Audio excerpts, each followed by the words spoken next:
ငါ6ကြော်လေးနဲ့တွဲစားဖို့ပဲနီလေးနဲ့ကြာစံအရေးတောက်လေးချက်ပါမယ်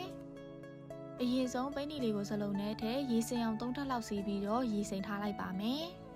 ညီမကတော့ပဲကြာစံကိုအစိုးသုံးလိုက်ပါတယ်သူ့ကိုလည်းရေ2ထပ်လောက်စင်အောင်စီးပြီးတော့ရေစစ်ထားလိုက်ပါမယ်နော်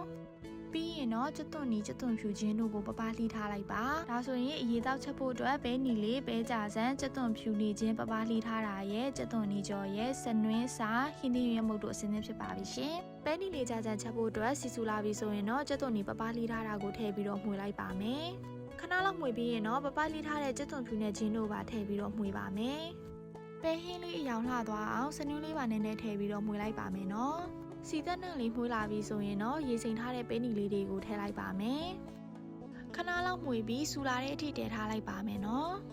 စူလာပြီဆိုရင်တော့ရေနည်းနည်းထပ်ထည့်ပြီးတော့ပဲနီလေးအစီလေးတွေပျော့လာတဲ့အထိကိုတည်ထားလိုက်ပါမယ်နော်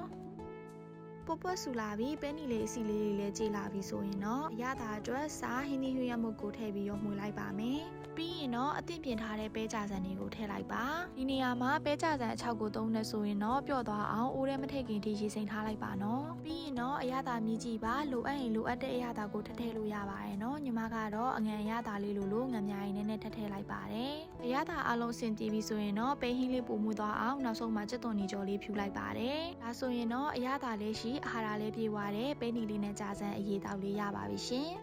တခါတလေစီပြန်ဟင်းနေစားရတာယူလာရင်ဒီလိုမျိုးပဲဟင်းလေးနဲ့ငါ6ကြော်လေးနဲ့တွဲပြီးတော့စားကြည့်ကြပါနော်